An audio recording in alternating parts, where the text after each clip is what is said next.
Imagine a Look at the moment light of surrounding. absolute terrifying tension. It must be You a are sign. surrounded by hundreds of furious people. Their eyes are filled with disbelief, their voices echoing with bitter accusations. And standing right in the middle, head bowed, is the purest woman of her time. In her arms, a newborn baby. Society has put her on trial today.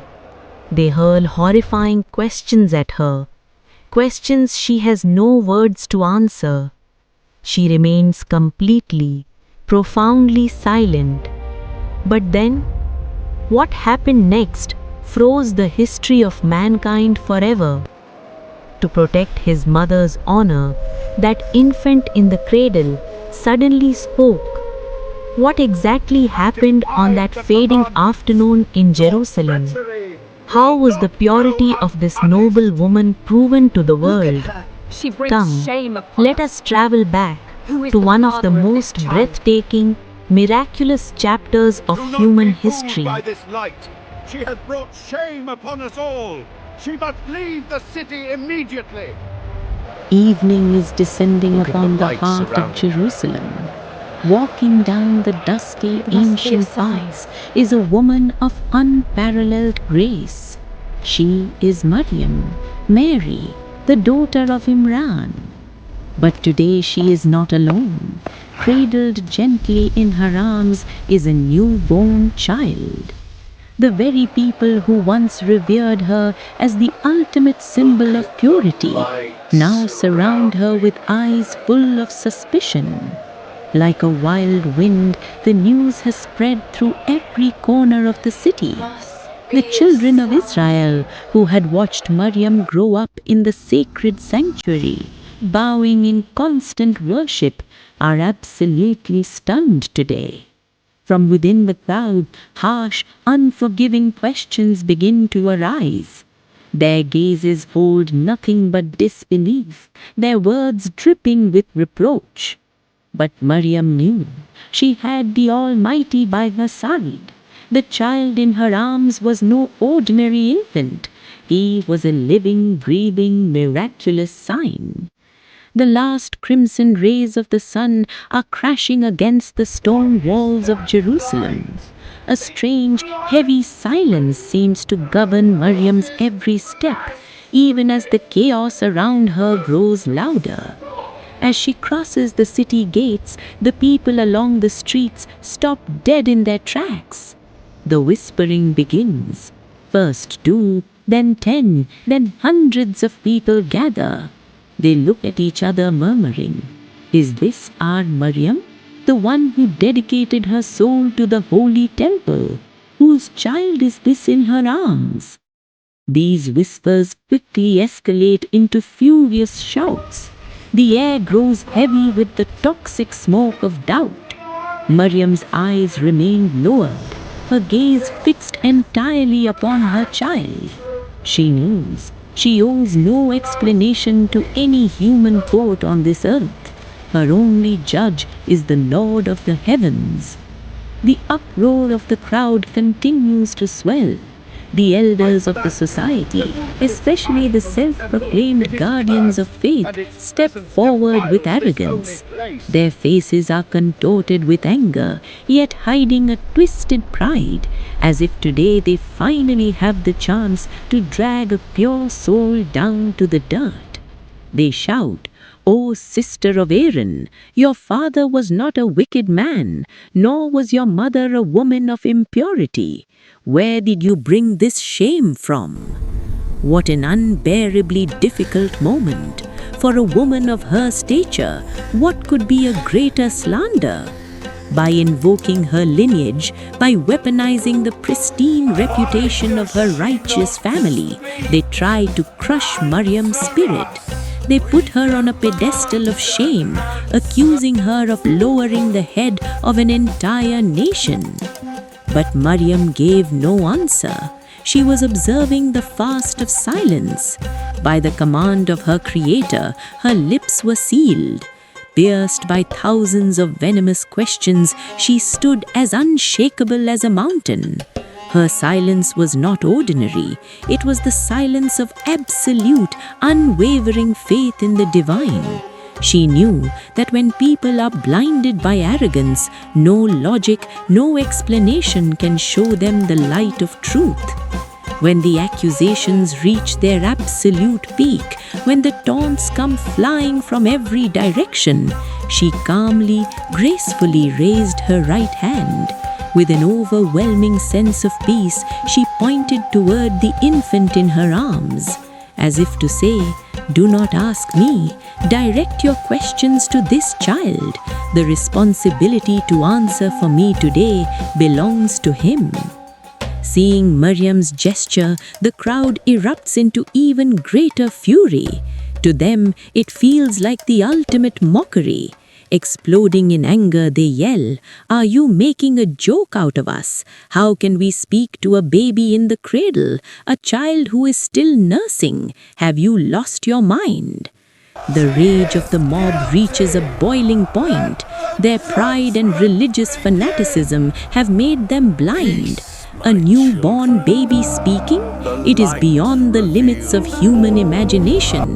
They turn to each other, scoffing. "Look at her. Not only has she committed a grave sin, but now she dares to mock us."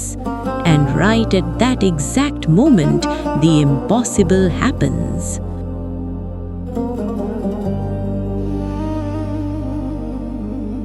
The deafening roar of the crowd suddenly stops.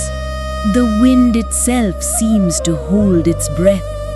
Every particle of nature stands still, waiting for a divine intervention. The infant in the cradle, the newborn Isa, Jesus, moves. He opens his tiny eyes and looks out at the furious mob. By the command of the Almighty, he opens his mouth. An ethereal voice echoes from the child, a voice that makes the very sky and earth of Jerusalem tremble. This is not the crying sound of an ordinary baby. It is the mature, articulate, and profound voice of a prophet. He says, "Inni Abdullah." Indeed, I am the servant of God. What a breathtaking beginning! No arrogance, no claim to divinity. In his very first breath, he declares his absolute servitude to his Creator. He continues, "He has given me the scripture and made me a prophet, and he has made me blessed wherever I am, and has enjoined upon me prayer and charity as long as I remain alive." The crowd is frozen in pure terror and sheer amazement.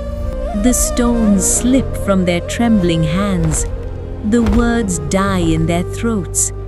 In the blink of an eye, those angry, arrogant faces transform into masks of awe and fear. But Isa does not stop there. To prove the spotless purity of his mother, he adds, "And he has made me dutiful to my mother, and he has not made me a wretched tyrant. And peace is upon me the day I was born, and the day I will die, and the day I am raised alive." These words fall like a cleansing rain from the heavens, instantly washing away every stain of slander and false accusation thrown at Maryam. This is not just a child speaking, this is a burning proof, a divine certificate sent directly from the sky.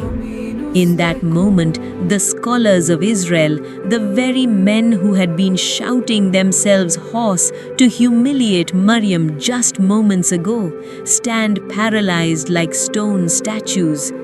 Their knowledge, their scriptures, their overwhelming arrogance all crumble to dust before the voice of this tiny infant. They realize they are not standing before an ordinary woman or an ordinary child. They are witnessing a mighty sign of God. She is guilty. Those who had prepared to stone Maryam now find their hands shaking uncontrollably. They realize that Maryam has committed no sin. Rather, she has been honored with a status no woman in the world has ever received.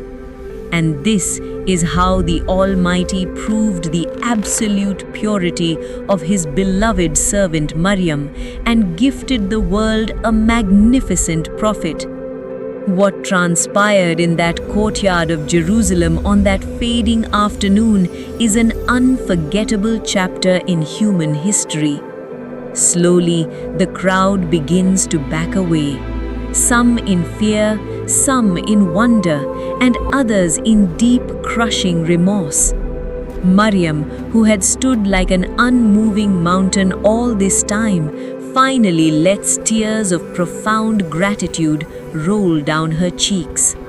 Her vow of silence had spoken in the most powerful language imaginable. She proved that when the whole world stands against you, when everyone misunderstands you, if you place your absolute trust in the Almighty, He will protect your honor in ways you cannot even begin to imagine. Maryam holds her child close to her chest. Parting the crowd, she walks forward with slow, steady steps. Nobody dares to block her path anymore. Nobody dares to utter a single word of insult. The wind begins to blow again, but it no longer carries the stench of doubt. Instead, it carries the sweet fragrance of purity. The first miraculous sermon of Prophet Isa is etched into history for all eternity. Maryam's patience and Isa's miraculous birth are not just historical events, they remain a burning lesson for every human being until the end of time. They teach us that no matter how deeply the truth is buried, by the command of the divine, it will one day reveal itself in all its glory.